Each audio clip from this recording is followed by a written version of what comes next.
Minister जनाब doctor Mohammad Zafar Akoon ji, honourable यहाँ पर executive councillors Shriman Sanjeev Rodricks ji IAS, Shri Qureshi Tariq Mohammad ji administrative secretary law and order justice UT of Ladakh, हमारे बहुत ही होनहार हमारे डिप्टी कमिश्नर श्रीमान राकेश जी, श्री राम जी IPS जो हमारे यहाँ के SSP हैं, director chief engineers, other officers, Mohammad Ali Mazaz Sahab chairman Haj committee, honourable councillors of LSDC Kargil, district sub division and block officers, member of travel industries and यहाँ पर उपस्थित सभी डिपार्टमेंट्स के हमारे लोग, हमारे आर्टिस्ट और इस खास करके फेस्टिवल में हिस्सा लेने के लिए जो भी हमारे यहाँ पर स्थानीय नागरिक उपस्थित हैं और उपस्थित भाइयों और बहनों, मैं सबसे पहले आपका बहुत धन्यवाद करता हूँ जिन्होंने आप सबने यहाँ बुला करके एक सम्मान दिया है। और मैं आपको ये भी बताना चाहता हूँ कि जिंदगी में पहली बार जो बर्फ गिरती हुई मैंने यहाँ पर आकर देखी, इससे पहले मैंने नहीं देखी। एक जैसे पहले कहा गया,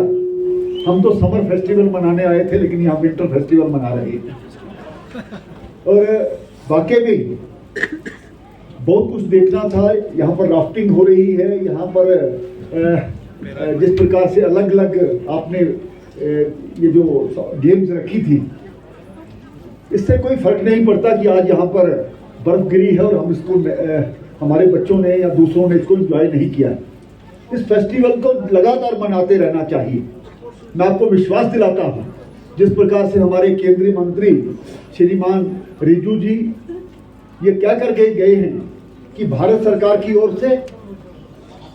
आपको पूरी मदद मिलेगी। मैं ये विश्वास दिलाता हूँ कि कोई भी कसर नहीं छोड़ी जाएगी यहाँ की डेवलपमेंट के लिए। कल मैं स्पेशली जब लेह पे फ्लाइट नहीं मिली तो मैंने कहा कि पहले श्रीनगर जाना चाहिए। श्रीनगर से बाई रोड 5 घंटे 6 घंटे का सफर करके हम रात को 10:30-11 बजे पहुंचे कि ताकि आप सब लोगों के बीच में मैं आ सकूं। लगभग 1 महीना मुझे इस कार्यभार को संभाले हुआ है और जब मैं कार्यभार संभालने के बाद माननीय प्रधानमंत्री श्रीमान नरेंद्र मोदी जी से मिलने गया, उन्होंने एक बात मुझे कही थी। उन्होंने वहां कहा कि आपने वहां पर सफल होकर के आना है और जब वहां से सफल हो गए तो उसके बाद आगे भी बढ़ना है। और विशेष करके उन्होंने एक और मुझे ड्यूटी दी थी कि हमारा जो एक और ड्यूटी है दादर दीव दमन, वहां पर भी होकर के आओ। मैं स्पेशली पिछले 4 दिन वहां था और वहां पर हेल्थ के क्षेत्र में और एजुकेशन के क्षेत्र में जिस प्रकार का काम किया गया है और दूसरा टूरिज्म के क्षेत्र में जिस प्रकार का काम किया गया है, मैंने करीब से बड़ी तरीके से वहां पर 3 दिन सभी लगभग 25 प्रोजेक्टों पर जाकर के देखा। और मैं आपको विश्वास दिलाना चाहता हूं, आने वाला जो 1 वर्ष है सभी उन प्रोजेक्ट्स पर हम काम करके उनकी DPR बना करके, और इतनी देर में हमारी जो जोजिला टनल भी यहाँ पर खुलने वाली है और उसके माध्यम से टूरिज्म को भी यहाँ पर डेवलप करेंगे, यहाँ पर हेल्थ को भी डेवलप करेंगे, यहाँ पर एजुकेशन सेक्टर को भी डेवलप करेंगे। ऐसा मैं आपको विश्वास दिलाता हूँ। हमें भारत सरकार की ओर से कोई कमी नहीं है। वो चाहते हैं कि यहाँ का नौजवान, यहाँ की हमारी बहनें महिलाएं, हमारा यहाँ का हर व्यक्ति यहाँ पर उसको एम्प्लॉयमेंट मिले, उसको टूरिज्म के माध्यम से आगे बढ़ाने का प्रयास किया जाए। और वो दिन दूर नहीं है, आने वाले समय में आप देखेंगे हमारी जो ऑफिसर्स की टीम है, हमारे यहाँ पर जो एग्जीक्यूटिव काउंसलर्स हैं, हमारे चीफ एग्जीक्यूटिव काउंसलर्स हैं, सबकी मदद के साथ पार्टी और पॉलिटिक्स से ऊपर उठ करके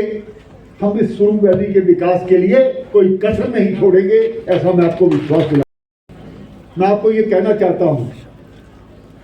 मैं अपनी बहनों को यहाँ पर, अपनी माताओं को ये कहना चाहता हूं, आप इस प्रकार के सेल्फ हेल्प ग्रुप बनाइए जिसके माध्यम से सरकार आपकी मदद कर सके। नौजवानों को कहता हूं, इस प्रकार के प्रोजेक्ट लाइए, क्योंकि आप मेरे से ज्यादा इस इलाके के बारे में जानते हैं, यहां पर क्या हो सकता है। मैं आप सबको आमंत्रित करता हूं,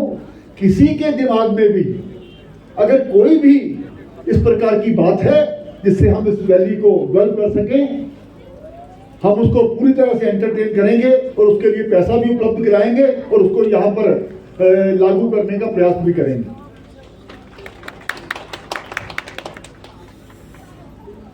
और पूरे देश से मुझे विश्वास है, जिस सड़क को मैं जिस सड़क से आज मैं आया हूं, मैं जानबूझ करके सड़क मार्ग से जाता हूं, मैं देखता हूं कि लोगों का रहन सहन कैसा है, किस प्रकार से यहाँ पर डेवलपमेंट हो रही है, क्या और करना बाकी है। लोगों से मिलते हुए जाना, क्योंकि लोगों जब अपनी बात कहेंगे तो स्वाभाविक बात है कि वो मुझे भी पता लगेगी, मैं उसको लागू करने का प्रयास करूंगा। और इसके साथ ही मैं ये भी कहना चाहता हूं, ये इस प्रकार के जो फेस्टिवल हम और भी मनाएंगे। मैं पिछले दिनों जब यहाँ पर कारगिल विजय दिवस पर आया था, तो तब मुझे जोजिला टनल जाने का भी मौका मिला था। तब मैं 5.5-6 किलोमीटर का जो रास्ता अंदर बन चुका है वहां पर गया। और कल मैं श्रीनगर से भी आते वक्त वहां पर जब देखा तो मुझे वो लगता है कि जिस प्रोजेक्ट की जोजिला टनल का हमने शिलान्यास, मैं भी उस वक्त यहाँ का डिप्टी चीफ मिनिस्टर था और प्रधानमंत्री जी के साथ आकर के हमने उसका शिलान्यास रखा था, और 4600 करोड़ रुपए का वो प्रोजेक्ट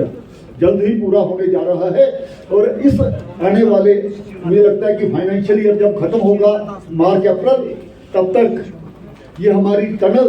दोनों तरफ से आपस में जुड़ जाएगी और यहाँ पर आने के हमें अवसर बहुत से ऐसे उपलब्ध कराए जाएंगे जिससे कि लोगों का जीवन आसान होगा, आना जाना आसान होगा। यहाँ पर टूरिज्म इस मार्ग से